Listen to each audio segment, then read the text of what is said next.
Good afternoon. First, thank you very much for having me. Thanks, Amira and Elkindi, for the kind invitation.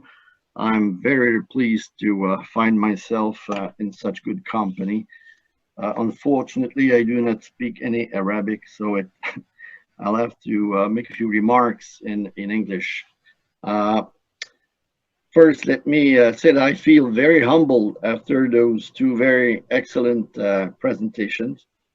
Let me start by trying to answer the question that we were asked to think about. Do we need to go outside Algeria to get cutting edge know-how, which could be rephrased using some Boolean logic, something like, can the Algerian higher education system deliver cutting edge training?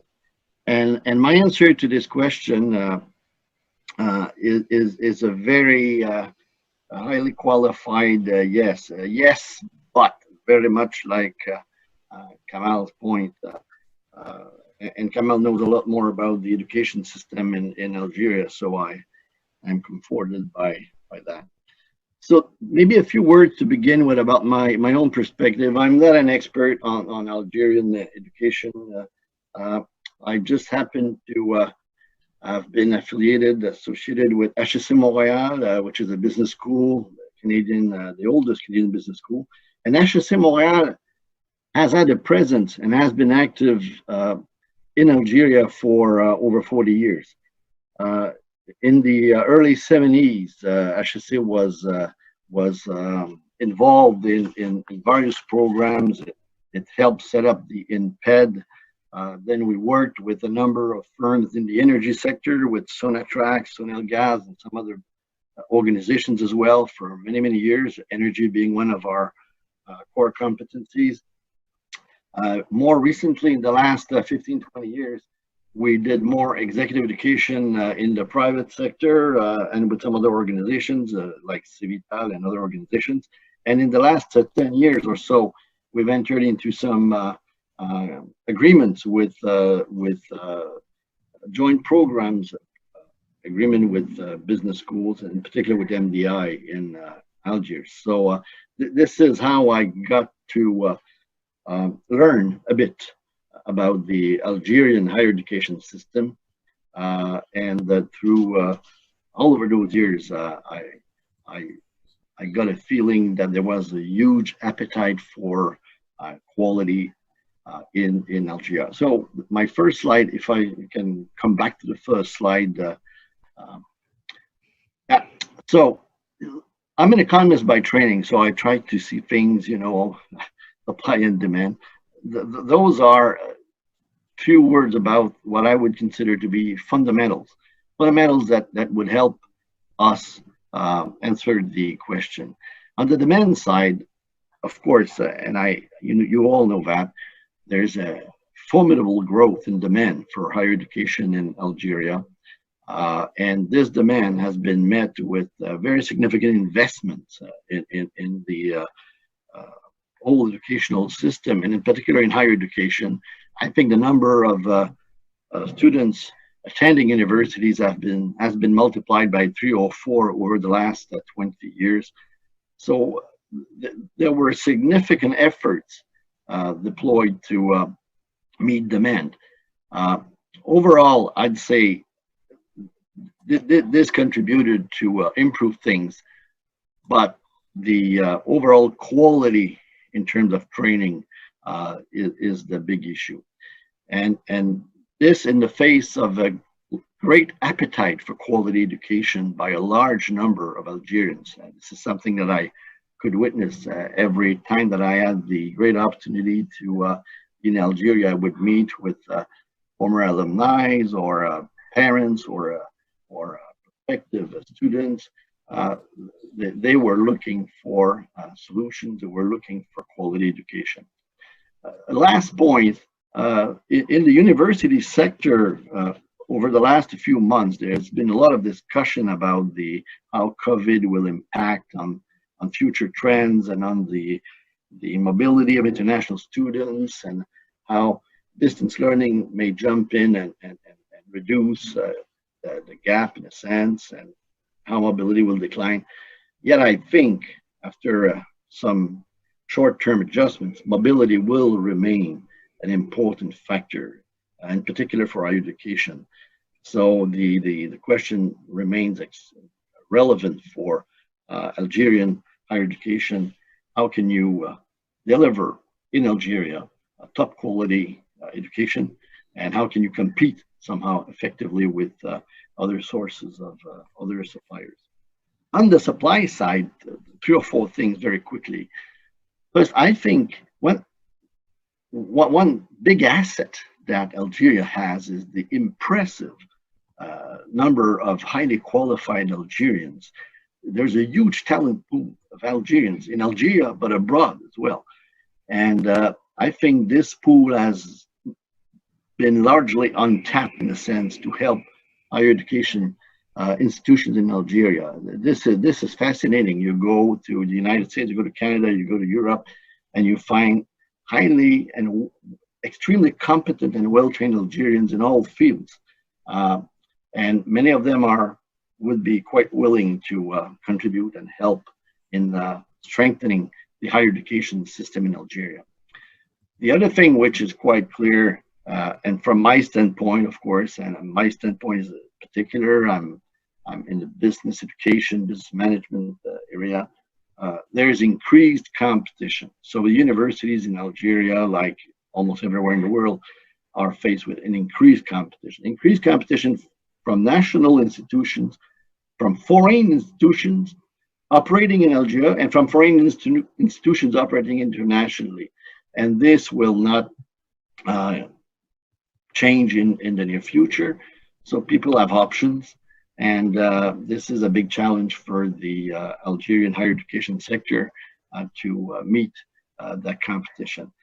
Of course, and as Kurt's presentation has just demonstrated, there is a tremendous potential for innovation in delivery modes, and I won't develop that point.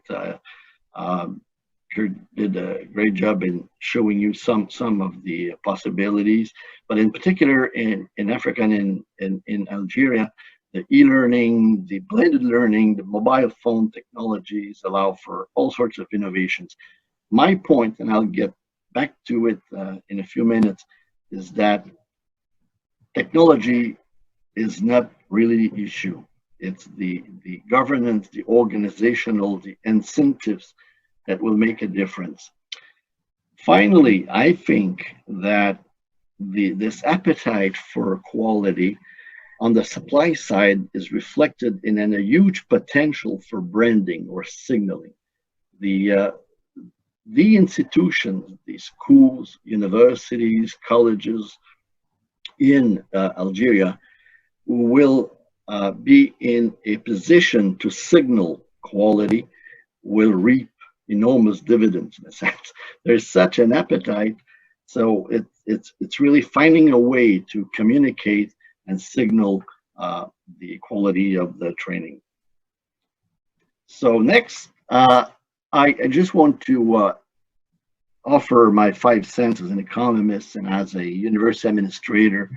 How do you get all those innovations? I think there are many issues there, but one issue is that you would need more competition. You would need more incentivized and a more incentivized system. So two ways to look at it. First, you could look at the public universities in Algeria. Could they elevate their game to more effectively compete with other providers, be they the private universities, and there are quite a few now in Algeria, be they universities operating outside of Algeria or international universities operating in Algeria? I think that despite the major investments and efforts in modernizing higher education over the last 15, 20 years, yet the overall quality in programs has not improved very significantly. I'm not saying that there is no quality. Don't get that impression. But if I look at it from an international perspective, and you look at it field by field, how many programs being offered by public universities meet the highest international standards? you won't find many. If I take, for instance, business education, well, you have many ways to answer that question, but you can look at rankings, you can look at international accreditations. There must be something like 1,000 universities in the world that are being accredited by one of the top 3 or 4 accreditation organizations in business administration. No universities, no business schools in Algeria as one of those accreditations. So that sends a signal. There is a potential there to elevate the standards and to really make progress in this direction. And to do that, you'll have to introduce a lot of innovations. Innovations in program design, of course, innovation in program delivery, that's quite clearly, and also innovations that will generate more adaptability of the programs to the local environment in Algeria. There is huge potential there. But those will require innovations in organization and governance. And that's the point I was making just a few minutes ago.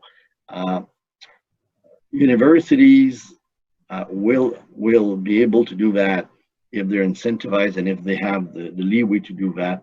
And this is an organizational issue. It's not purely a financing issue. It's not purely a resource issue. It's not purely a technological issue. It's a governance issue. On the other hand, you have the other providers of higher education services alongside the public universities. So you have the private universities, and there are now, I don't know, but there must be a dozen or more in Algeria. And I think that they can't do everything, but they certainly contribute in introducing innovations, in creating some competition, in elevating the level of education in some fields. And of course, you have the foreign universities operating in Algeria playing a role. So for Algeria, the trick would be to find how you can deploy some sort of an ecosystem in which you would have public universities, private universities, and foreign universities, and other parts of the system, as Kamala quite evidently illustrated, working together to generate an increasing level of quality in the offerings of universities. And lastly, just a few remarks in terms of, so yes, more competition will help. So my conclusion is that the potential for innovation exists. It is huge, and I've witnessed some, and in some ways I've contributed to a very local level with some institutions to develop that. As I said, again, the solution is not purely technological. The system overall needs more flexibility. From my standpoint, and you have maybe to discount some of that because I'm not an expert in this area, but from my standpoint, looking at it as a university administrator, I find the system extremely centralized for public universities. So if you want to have more experimentation, if you want to introduce more innovation, you probably want to have more diversity, more leeway. So this is the organizational aspect to it. And sometimes looking back at what happened in other countries, my university was one of the first ones collaborating with Chinese universities in the 70s. And I remember as a young professor, I once was a young professor, the Chinese universities were extremely rigid and centralized, even in the early 80s. And within 20 years, I mean, they was a big change. And in the last 15 years, another big change. So there are other examples where even within the public universities system, there are ways to encourage experimentation, specialization, and so on. One avenue, of course, is to look at the potential for partnerships. There are many partnerships already. But I think there are few partnerships between public universities. In many cases, many universities can pool resources and offer top quality training in a very well-defined areas. I'll just take a Canadian example. 40 years ago in Montreal, you had half a dozen or more universities. Many of them wanted to offer a PhD program in management and strategy. And one of the ideas that was floated around at the time, and which stuck, was to develop a joint PhD program. And to this day, we still have 4 universities working together. Now, each university has the size and resources to offer its own PhD program in business administration. But the 4 universities are still working together. And but honestly, 30 years ago, it accelerated things tremendously to have 4 universities putting their resources together, their curriculum, all the resources together, human, financial, the possibility of students to move around and so on. So there's a lot of potential for partnerships between universities, also between public universities and international partners, other universities, but also other organizations, private or public. And of course, between the higher education sector and the business community. Maybe this is something that I see more in the area of management education or engineering, but in the area of management education, for instance, quite clearly, even every time I went to Algeria, I would meet with people from the business community, Chamber of Commerce, companies, organizations that were open to do more. They would see a common interest in developing things with private or public universities to make sure that the training that's being delivered would be more relevant and would serve their own needs in a sense. So partnerships offer a lot of potential. Innovations could also reinforce the personality or the identity of a number of programs, which would translate into serving better the needs of Algerians. And lastly, let me just say that our own experience, little experience, but over 40 years or so, has been very positive. As I mentioned, we play different roles with different organizations, different parts of the higher education system in Algeria. But it's a very positive experience. The last bit has been the development of a 2+2 program, an undergraduate program, and we're now working to conclude some similar agreements at the graduate level. The 2+2 program with MDI allows Algerians to spend their first 2 years with MDI and do the first 2 years of their undergraduate program. And if they meet some criteria and so on, then they can move on and come to Canada, where we deliver the last 2 years, and they get two degrees, one from the Algerian school and one from Canada. This has been going on for a number of years, and it's going very well. Many advantages. For instance, the cost of studying abroad is much less. Students who have to go abroad are a bit older because they've spent the first 2 years in Algeria and in their families and so on. It has also favored collaborations between the faculties in both schools and so on. So I could go on, but our experience through this 2+2, through executive education program, through training of trainers programs with the government or with other institutions has been very positive. And I think this only illustrates that there are ways, there are many ways that could be used to come up with the optimistic answer to the question we were asked at the beginning of this roundtable. So again, I think the answer is yes, but in the but, the organizational issues are very important. the issues that Kamal noted about in some sense, the global ecosystem, the high school, college, universities, interconnections is also key.